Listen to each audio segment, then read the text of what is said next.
Herkese merhaba arkadaşlar, kanalıma hoş geldiniz. Ben Sinan. Uzun bir aranın ardından yine sizlerle birlikteyim. Bugün elektrikli tek teker videosuyla karşınızdayım arkadaşlar. Ama öncelikle burada bir konuğumuz var. İbrahim Bayram, namı diğer Demir adlı adam. Kendisi arkadaşlar, öncelikle hoş geldin İbrahim abi. Hoş bulduk. Kendisi benim motosiklet eğitmenim. Biliyorsunuz ben motovloglarda yayınlamıştım. Motor sürücüsüyüm aynı zamanda. Ve motor eğitimi alırken İbrahim abi tabii ki eğitimi verdi. Eğitimi verirken şöyle ilginç bir şeyle karşılaştık. Normalde bir motosiklet hocası motosikletiyle gelir, takip eder sizi, beraber eğitim verir. Ama burada benim eğitimimde farklı bir şey oldu arkadaşlar. Benim eğitimimde beni takip ettiği araç tam olarak buydu arkadaşlar. Tek teker unicycle değil mi? Elektrik unicycle. Elektrik unicycle. Elektrikli tek teker. Tek teker. Yani eğitimi verirken bununla beraber beni takip etti ve motordan geri kalır bir yanı yok arkadaşlar. Bugün bu ilginç konuyu inceleyeceğiz. Evet sevgili arkadaşlar. Elektrik unicycle dünya genelinde yaklaşık 5-6 belki 7 senedir falan dünya gündeminde kullanılan bir alet. İnsanlar genellikle ön yargıyla yaklaştı.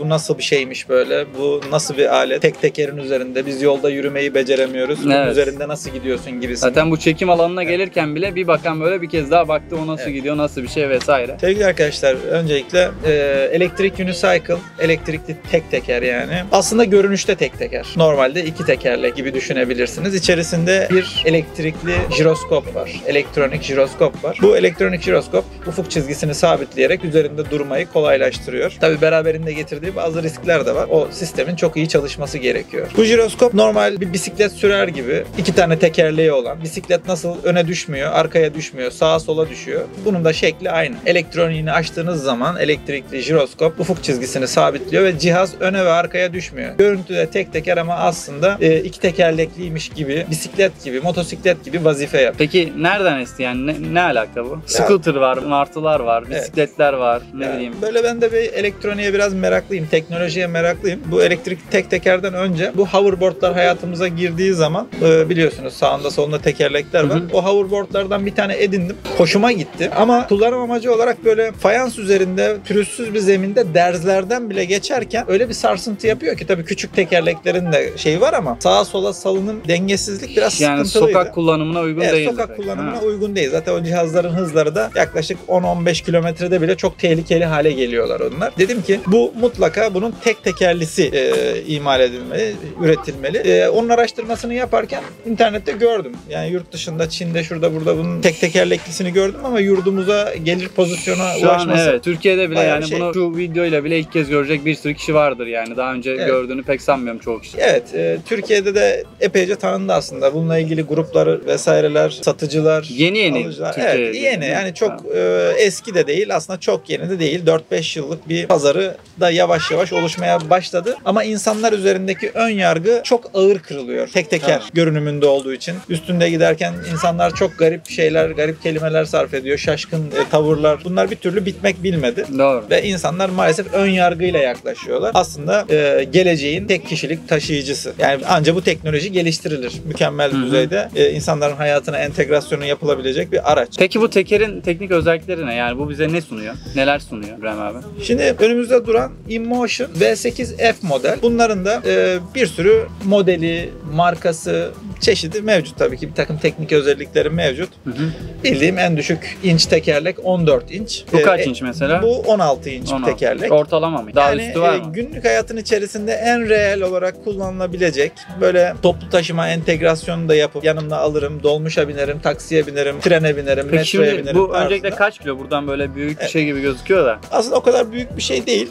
Küçük bir çanta gibi pozisyonu var. 15 kilogram bu cihaz. Yani taşınabilirlik konusunda bir sıkıntı yok. Taşınabilirlik konusunda zaten bunu eline alıp sadece hani arabana binerken yerden kesiyorsun, bagaja koyuyorsun ya da trene binerken ya da otobüse binerken işte yerden kesip kaldırıyorsun ve binerken o esnada böyle bir kısa süre 30 saniye falan taşıyorsun. Yani onun dışında genelde taşımıyorsun. Bu seni taşıyor. Tabii yani sen ona bindiğin için sıkıntı olmuyor. 15 kiloyu da taşımıyorsun. Aşırı kalabalık yerlerde de kullanabilirsiniz bunu ama iyi bir sürücüyseniz, tabii o beceriye ulaştıysanız kullanabilirsiniz. Hakimiyetiniz geliştiyse. Onun haricinde AVM gibi işte kullanımının yasak olduğu yerler var. Diyor ki kardeşim burada tehlikeli, buna binemezsin burada diyor. Burada paten binmek yasak, buna binmek ama yasak. içeri alıyorlar, yanında alıyorlar yanında. Burada trolley kolu var, butonu var. Buna basıyorsun.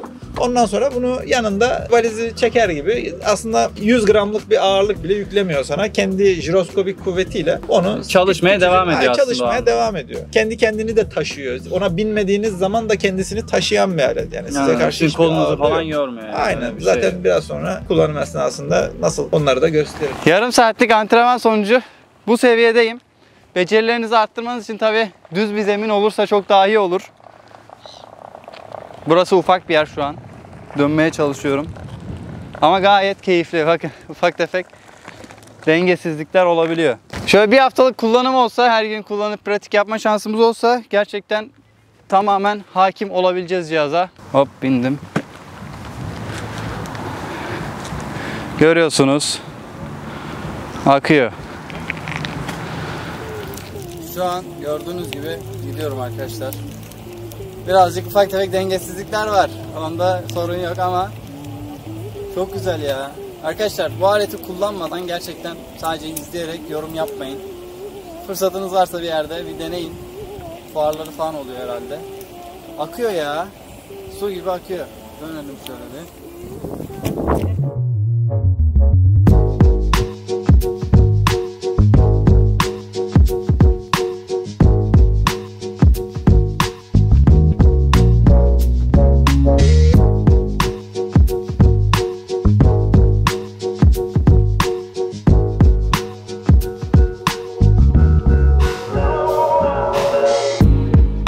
Mesela bu alet ne kadar süre gidebiliyor? Kaç kilometre hızlara çıkabiliyor? Evet, bunlar da cihazların işte boylarıyla, boyutlarıyla, teknolojisiyle, modelleriyle alakalı olan şeyler. Böyle başlangıç seviyesinde küçük çocukların oynayabileceği 14 inç boyundaki tekerlekler var. Bu 14 inçlik tekerlekler kısa menzilleri var. İşte 20 kilometreye kadar menzili var. İşte 20 kilometreye kadar hızı var. Bunlar çok reel değil. Gerçekten küçük çocukların öğrenme aşamasında kullanabilecekleri şeyler. Ondan sonra eğer yetişkin bir kullanıcıysanız 14 inç tekerlek açıkçası çok reel değil. Çok kısa süre içerisinde yani 1000 kilometre bile yapmadan belki 100 kilometre sonra öğrendikten cihazı değiştirmek isteyeceksiniz. O yüzden yani öğrenme reel cihazı bir makine almanız gerekiyor. Peki öğrenme için tercih edilir mi ilk yoksa direkt bununla da başlanır mı? Tabii ki bununla da başlanabilir. Neredeyse en reel makinelerden bir tanesi bu InMotion markasının. 16 inç tekerlek çapı var bunun. 35 kilometre saat hıza ulaşabiliyor. 35 kilometre. Evet. 56 kilometrede menzili var. Tabii bu elektrikli menzil şarj ediliyor. aynen şarj ediliyor. Ne kadar sürede şarj oluyor? Yaklaşık 4-5 saatte şarjı gerçekleşiyor bu aletin. 4-5 saatte. Normal standart bir prizde. Tabii standart bir prizde şarj aletiyle bunu gerçekleştirebiliyorsunuz. Ondan sonra yeniden kullanıma hazır hale geliyor. Zaten bir gün içerisinde çok uzun menziller yol almıyorsunuz. Lokasyon aracıdır bunlar özellikle arkadaşlar. Böyle uzun menziller almak isteyen arkadaşlar da olabiliyor. Onlar biraz daha büyük tekerlekli, daha uzun mesafe, daha batarya hacmi büyük. 200, 250, 300 kilometre kadar giden cihazlar var yani, da öyle mevcut. cihazlar da var. Yani şu anda 100 kilometre hıza kadar ulaşan cihazlarda bunların süspansiyonlu modelleri bir sürü varyasyon oluştu. Çok gelişti. Tek teker unicycle bayağı gelişti. Ürün yelpazesi çoğaldı. Ama teknoloji ne kadar fazlaysa tabii arızası da o kadar fazla oluyor. Dolayısıyla reel makinelerden bir tanesiyle şu anda karşınızdayız. Arkadaşlar Şerifcan İbrahim abinin oğlu 8 yaşından beri teker üstünde. Şu an 13 yaşında gördüğünüz gibi tamamen hakim.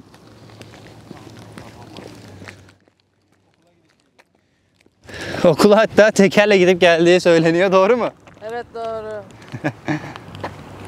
Peki bu nasıl kullanılıyor şimdi? Böyle duruyor da bu dik konum mu, yatay mı, nasıl duracak şimdi? Bunlar ne işe yarıyor? Bunlardan Şimdi, biraz bahsedebilir miyiz? Bu ne işe yarıyor? Şu anda sehpasının üzerinde duruyor. Bu cihaz şu anda tam olarak tek teker modunda. Cihaz kapalıyken gördüğünüz gibi her tarafa hareket edebiliyor. Yani bunun üzerinde bu kapalı konumdayken durursanız işte o insanların korktuğu şey bu. Tek teker. Ben bunun üzerinde nasıl dururum? Ama bunun power butonuna bastığınız zaman böyle cihaz dikkat ettiyseniz hemen ufuk çizgisini sabitledi. Az önce yamuk gibi dururken, yamuk yaparsak yamuk ilerlemeye mi dururken. başlayacak? Şimdi insan bedeni gibi düşünün bunun hareketini. Tamamen insan bedenine oryante olmuş şekilde çalışıyor. Dengeyle çalışıyor. Zaten hoverboardlar da denge kaykayı şeklinde lanse edildi. Peki zor mu bu dengede kalma olayı? Bir bisiklet kadar kolay mesela öğrenebilir mi herkes? Şimdi, kullanabilir mi? Bisiklet öğrenme sürecini dikkate alırsanız bisiklete böyle bir seferde binip gitmişliğiniz yok. Yok.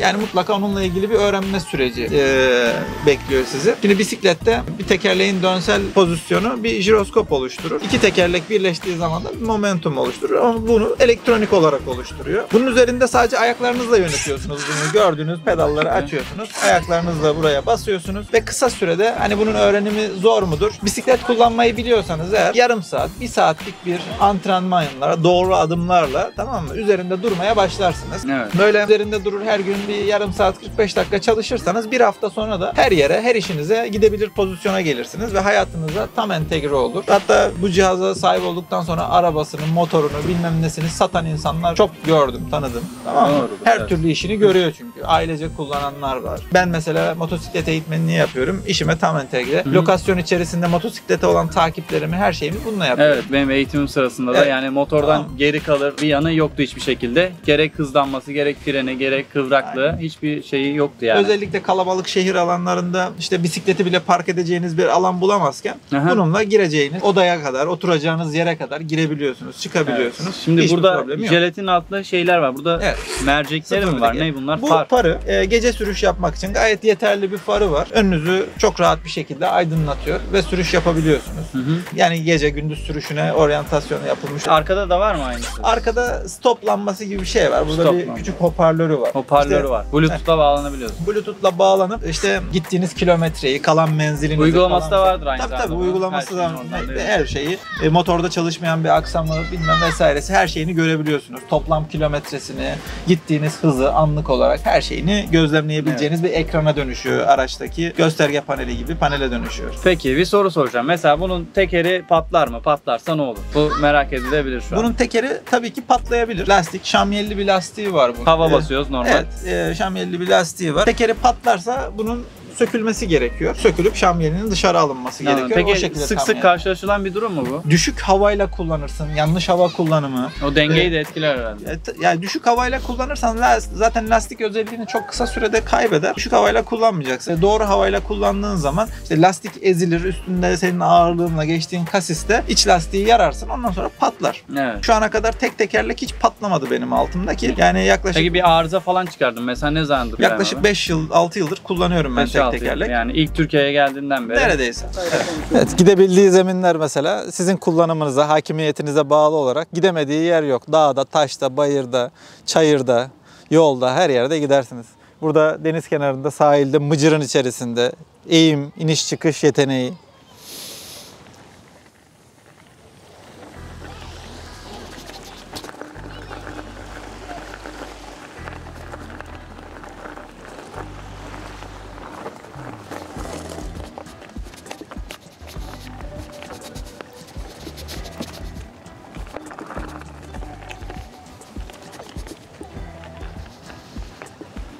Ne gibi şeyler yaşadın mesela? Ne gibi sıkıntılarla karşılaştın? Ne gibi? İşte teknolojisiyle ilgili, yazılım güncellemeleriyle ilgili bir takım sıkıntılar yaşadım. Yazılım ilk başlarda... İlk çıktığı zamanlar. Evet, ilk sahip olduğum cihazlarda yazılımlarla ilgili bir takım problemler vardı. İşte ağır jiroskobu iyi yönetemiyordu vesaire gibi. Bunlar da güncelleştirmelerle çözüldü. Anladım. Bir takım Tamam. problemler Yani yazılımsaldı aşıldı. daha Evet, çok. aynen yazılımsal problem. Donanımsal olarak pek bir şeyini değiştirmedim. Hı hı. Bir şey de yapmadım. Sadece şarj ettim. Eskiyen lastiği var. Efendime söyleyeyim.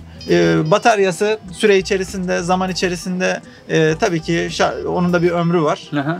ve azalıyor kullandıkça. Yaklaşık olarak 70 kilogram bir insanla, tamam mı, 20-25 kilometre hızla ölçümü yapılmış ve 56-60 kilometre kadar bir menzil Mesela sunuyor. kaç kiloya kadar insanlar benim? Mesela 120 kilo binebilir mi? 120 kilo bir insan binebilir buna. Tabii 120 kilo insan bindiği zaman menzil aynı menzili Ama vermez. taşıyabilir yani. Bir Tabii sıkıntı. taşıyabilir. Aynı zamanda düz bir zeminde ölçümü yapılmıştır bunun. Hı hı. Rampa çıkarken daha fazla enerji tüketiyor. Ama şöyle bir şey var. Eğim aşağı olduğu zaman enerji tüketmiyor. Hatta geri kazanımı var. Şarj oluyor. Yani dağın tepesinden aşağı sıfır şarjla başla. Aşağı inene kadar Şarj ediyor. şarj ediyor. Hem de enerji tüketmiyor. Öyle bir pozisyonu var yani. Çok güzel. Peki bu aletler ne kadar güvenli? Yani mesela bunda bir düşsek başımıza ne gibi şeyler gelir? Evet. Ya da alete ne olur? Alete ne olur?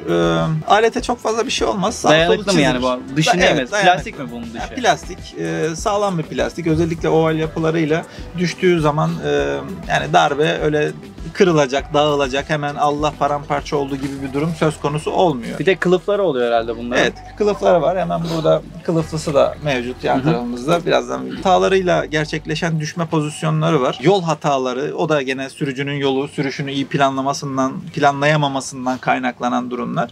Tabii cihazın da arıza yaparak sürücüyü düşüreceği durumlar var. Bunlara karşı öncelikle alınacak olan güvenlik pozisyonu mutlaka koruma ekipmanları. Sen buna binerken ne takmak lazım? Buna binerken aslında bir motosiklet kullanıcısının kullandığı ekipmanların hepsini kullanmak gerekli diye düşünüyorum ben. Kasktan bota kadar. Tabii ki kasktan bota kadar. Mesela dengesiz bir şekilde düşüşte kafanızı bir yere çarpabilirsiniz ve baştan alacağınız darbe ölümcül olabilir. Evet. Hayatınızı kaybedebilirsiniz. İşte omuzunu kıran arkadaşlar duyduk zaman zaman forumlarda, orada burada. Kolunu, işte elleri, avuç içleri parçalanan, yaralanan arkadaşlar duyduk, gördük. Böyle şeyler söylemek tabii ki insanları olumsuz da etkilemesin. Evet. Doğruyu yapmaları için yanlış içerisinde olurlarsa bunları yaşayarak tecrübe etmesinler diye bunları konuşuyoruz. İşte diz yaralanmaları, kalça yaralanmaları, ayak bileğinin arkasından yaralanmalar. Nasıl gerçekleşiyor mesela? Aşırı bir yüklenme gerçekleşiyor.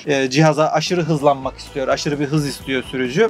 O anda cihaz onu karşılayamıyor ve hatta ayaklarının üzerinden ileri doğru adım atıyor sürücü. Bu şekilde buradan ayağını kaldırıp cihazdan Allah düşüyorum deyip ayağını tekerin önüne koyuyor ama teker arkadan onu takip ederek ayağını koyduğu zaman arka bileğinden çarparak ayağının arkasına yaralıyor. O yüzden çizme de gerekli. O da olmazsa olmaz. Yani aslında bu alet güvenli fakat sürücüler yine. Ya tabii olay sürücüde bitiyor. Yani olay tam olarak sürücüde bitmiyor. Yani sonuçta bu bir elektronik ve tek tekerleğinin, yani cihaz kapalıyken bunun üzerinde durmak çok mümkün değil. Evet. Değil, daha doğrusu iş değil. İçerisindeki elektronik mekanizma çalıştığı sürece sürücü üzerinde durabildiği için, tamam mı? Üzerinde koruma ekipmanları olmalı. Çünkü o bir elektronik ve her an bir arıza çıkarabilir. O arızayı yaptığı zaman yani yeterince tabii ki izolasyonu, işte su geçirmezliği ve teknolojisi, güvenlik yazılımları kendini kanıtlamış. Binlerce kilometre hiç arıza yapmadan çalışıyor bu cihazlar. Evet. Kendimizde bir kullandık. bakıma falan ihtiyaç var mı peki bunlar için? Böyle belli bir bakım periyodu yok.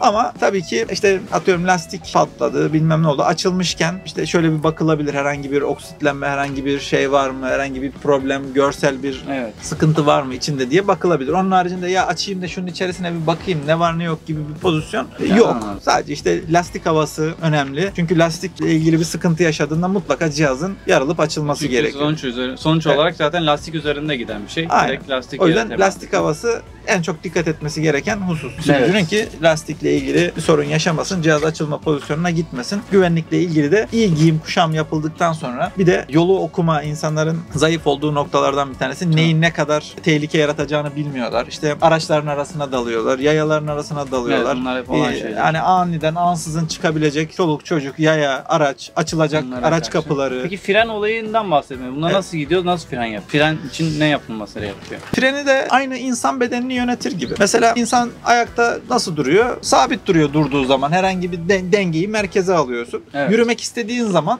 hafif bedenini öne doğru atıyorsun ve yürümeye başlıyorsun. Koşmak istediğinde daha fazla eğiliyorsun. Mesela bunun yürüyüşü o şekilde. Yavaş yürümek istiyorsan hafif bedenini öne veriyorsun. Hızlanmak için bedenini biraz daha öne doğru veriyorsun. Yavaşlamak için koşarken ne yapıyorsun? Hafif bedenini geriye doğru yasladığın gibi bunda da bedenini geriye doğru yaslaman fren vazifesini görüyor ama herhangi bir fren balatasıyla çalışmıyor tabii ki. İçerisinde mıknatıslarla donatılmış bir motor sistemi var. Aynı zamanda fren yaparken de geri kazanım sağlıyor. Sanki rampa aşağı inermiş gibi şarj oluyor. Fren yaparken de şarj ediyor yani. Çok öyle güzel, bir durum var. Peki bu tek teker unicycle diye geçiyor değil mi? Bu kimlere elektrik hitap unicycle ediyor? Kimler kullanmalı ya da neden Marti değil de bunu tercih etmeliyiz? Yani neden bunu tercih edelim? Neden bunu tercih etmeliyiz? Avantajları ne? Evet. Dezavantajları ne? Dezavantajı ne olabilir? İşte dezavantaj, yani illa bir araç, bir mekanik kullanmamız gerekiyorsa bir yere gitmek için ya da böyle bir ulaşım aracına ihtiyacınız varsa önce neye ihtiyacınız olduğunuzu belirleyeceksiniz tabii ki. Bununla uzun yolculuklara çıkıp kilometrelerce yol gitme maksadıyla bunu almak çok doğru değil. Kullanım amacına göre doğru değişiyor bulmuyorum. avantajları, dezavantajları Evet, durumu. aynen. Ama şehir içerisinde, özellikle ilçe bazlı lokasyon içerisinde kullanımlarda öyle çok ağır yükler, koliler, bilmem neler taşımayacaksanız eğer, tamam mı? Tek başınıza seyahat edecekseniz bu tek kişilik bir ulaşım aracı. İşte işe gitmek için otobüs kullanıyorsanız, otobüse evinizden yürümek için bir mesafeniz vardır, örnek veriyorum. Bununla otobüse kadar gidebilirsiniz. Ondan sonra otobüste gideceğiniz yere ulaştıktan sonra, otobüse indikten sonra da geri kalan mesafeleri çok hızlı bir şekilde aşabilirsiniz. Yani tek tekeriniz varsa uzak diye bir yer yok. Evet arkadaşlar, rampa iniyoruz. Şu anda bayağı bir eğim var burada. Sorun yok. İnerken şarjımızı da alıyoruz. Eğim çıkışı anlamında da bisikletler bile çoğusu çıkamıyorlar. Sorunsuz bir şekilde sanki düz yolda gidiyormuş gibi işlemimizi yapıyoruz. Çok dik yokuşlarda bile sorunsuz. Peki bunu sormuşken bu yağmurda, ıslak zeminde falan bu nasıl kullanılıyor? Yani bir tehlikesi oluyor mu daha çok? Şimdi yağmurda kullanımının normal bisiklet sürer gibi tehlikesi var ama tabii ki hani Çünkü tek teker elektronik ya daha çok kaymaz mı ya da freni daha az Şimdi olmaz mı mesela? bisiklet tek teker ya da olduğu için? motosiklet kullanırken, araba bile kullanırken ıslak zeminde, yağmurda ne yapıyoruz? Ekstra biraz daha güvenli, biraz daha yavaş, sakin kullanımımızı ona göre şekillendiriyoruz. Çünkü biz nasıl etrafı göremiyorsak, görüşümüz kısıtlanıyorsa yağmurda, işte kaskın içerisinde veya herhangi bir şekilde yağmurda önümüzü fazla göremiyorsak, araç sürücüleri de bizi göremiyor ve daha fazla tehlikelerle geliyor. Her an birisinin bize çarpması olası bir duruma geliyor. O yüzden dikkatli olduğun sürece, hızını biraz daha kontrol altına aldığın sürece yağmurda sürmenin de bir sıkıntısı yok. Yağmurda da kullanabilirsin. Su geçirmez özelliği, yani tutup bunu eğer bir kovanın içerisine komple sokmayacaksan, öyle yağmurdan etkilenen bir yapısı yok. Tabii yağmurda, ıslakta sürüş yaptıktan sonra yan yatırmadan dik pozisyonda yaslarsanız her ihtimale karşı yine de elektronik izolasyonunda bir yerden bir şey yapıp oradan sıvı girerse içinde elektronik aksam, batarya aksamı var. Böyle sıkıntılar yaratabilir tabii ki. Ama kolay kolay da arıza veren bir şey değil. Yok, mesela. kolay kolay arıza veren bir şey değil ama teknoloji, elektronik biraz da şans işi. Evet. Sıfır bir cihazda bile bir takım problemlerle karşılaşabilirsiniz. Denizin kenarındayız burada. İncir altında. Evet, denizden bahsedeyim tabii ki. Güvenlik pozisyonda denize düşürürseniz arkadaşlar iş sakat. Denize düşürmeyin arkadaşlar. Evet, deniz kenarında yani tuzlu suya girerse piller reaksiyona giriyor ve çıkardığınızda yanmaya başlıyor cihaz. Direkt yanmaya mı başlıyor? Direkt yanmaya başlıyor. Denizden çıkartırsanız, denizden çıkartmayacaksınız. İçi girerse orada bırakacağız yani. Deniz içerisinde tuzlu suyun içerisine girip orada civatalarını, her şeyini söküp pillerini orada alırsanız belki kurtarırsınız. Yani suyun içerisinde. Sudan dışarı çıktı mı işler sakata giriyor. Tutuşabilir, yanabilir pozisyona geliyor. Yani toplu taşımaya, şehirler arası ulaşıma, otobüste bir yere gideceksiniz. Atıyorum İstanbul'a gideceksiniz. Otobüse bagaja koyarsınız. Orada gittiğiniz yerde her türlü. Uçağa alınıyor mu peki bu? Sadece işte tam söyleyecektim. Uçağa binmiyor sevgili arkadaşlar. Büyük pilleri olduğu için. Büyük çapta pilleri olduğu için, güçlü bataryaları olduğu için bu bataryalar maalesef uçaklara alınmıyor. Belki ilerleyen zamanlarda yaygınlaşırsa bu şey de değişebilir mi? Yaygınlaşmak değil de bataryanın cihazdan ayrılmasını istiyorlar. Böyle bir durum var. Eğer bataryaları cihazdan kolaylıkla sökülüp takılabilen bir kapak ve pratik bir mekanizma yapılabilirse, piller ayrı, cihaz ayrı şekilde güvenlik bantları falan oluşturulabilirse belki. Onun haricinde bu cihazların, unicycle'ların, daha doğrusu bataryası belli bir ölçeğin üzerinde olan aletlerin uçağa alınması basınçta patlama tehlikesi nedeniyle maalesef mümkün değil. Peki son olarak bu aletler kaç para? Kaç lira? Fiyat da biliyorsun. Evet, fiyat bantları şu anda tabii neye göre neyle, döviz kuruyla konuşmak dolar üzerinden söylersen dolar daha iyi olur. Aynen. Dolar üzerinden konuştuğumuz zaman şu anda ucuz bir cihaz, o başlangıç seviyesindeki oyuncak cihazlar $700 bantlarından başlıyor aşağı yukarı. Ve şu anda bakıyorum yeni üretimde olan, daha lansmanı yapılmış, dağıtımı yapılmamış cihazlar var. $3500. Mesela bu alet ne kadar? Ortalama bir segment. Yaklaşık $1300, $1400 civarında, $1500 civarında bu aletin fiyatı. Bunlar yurt dışından mı getiriliyor yine? Tabii üretimleri Çin'de yapılıyor. İşte çeşitli yurt dışına şimdi uçaktan gelmiyorsa bunlar gemiyle mi geliyor? Evet. Anladım. Gemiyle. Türkiye'de de satılıyor mu mesela? Türkiye'de de sıfır olarak. Tabii, ikinci el olmadan. İkinci el zaten satılıyor da sıfır olarak da satan arkadaşlarımız mevcut. Bunun ithalatını ve satışını yapıyorlar. Halihazırda internet ortamında onları da bulabilirsiniz. Maalesef insanların böyle bir kapalı yapısı olduğu için ön yargısı nedeniyle hızla yaygınlaşan bir durum yok. Gönül ister ki hızla yaygınlaşsın ama tabii hızla yaygınlaştığında da bilen bilmeyen, bunun eğitimi de çok önemli. Risk, evet. Doğru düzgün kullanımı öğrenilmeli, yol okuması öğrenilmeli. Martılar bile belki ehliyet bile ileride çıkabilir. Martılar için çıkacak diyorlardı ya. Mümkün. Yani ehliyeti, aracın tescili bile ilerleyen zamanlarda olabilecek beklenen durumlar arasında. Tamam. Evet İbrahim abi çok teşekkür ederiz bu bilgiler senin ederim. için. Gerçekten teker hakkında bayağı bir şey öğrendik. İzleyiciler de öğrenmiştir. Evet. Çünkü merak edilen bir şey arkadaşlar. Gören bir daha bakıyor, bu ne diyor, şaşırıyor ve böylesine ilginç bir alette işi bilen kişiden dinlediğiniz için çok güzel bir video olduğunu düşünüyorum. Teşekkür ederim konuk olduğun Ben için. teşekkür ederim. O zaman daha sonrakilerde görüşmek üzere. Bu arada Demir Atlı Adam olarak İbrahim abinin de bir kanalı var arkadaşlar. Onun kanalına da bakabilirsiniz. O da motosiklet videolarını, teker videolarını vesaire yüklüyor. Onun kanalında Amatör inceleyebilirsiniz. bir kanalımız var Amatör ama olsa da. geliştireceğiz inşallah onu da. Aynen o şekilde. O Teşekkür zaman ederim. daha sonraki videoda görüşmek üzere. Hoşça kalın. Bay bay.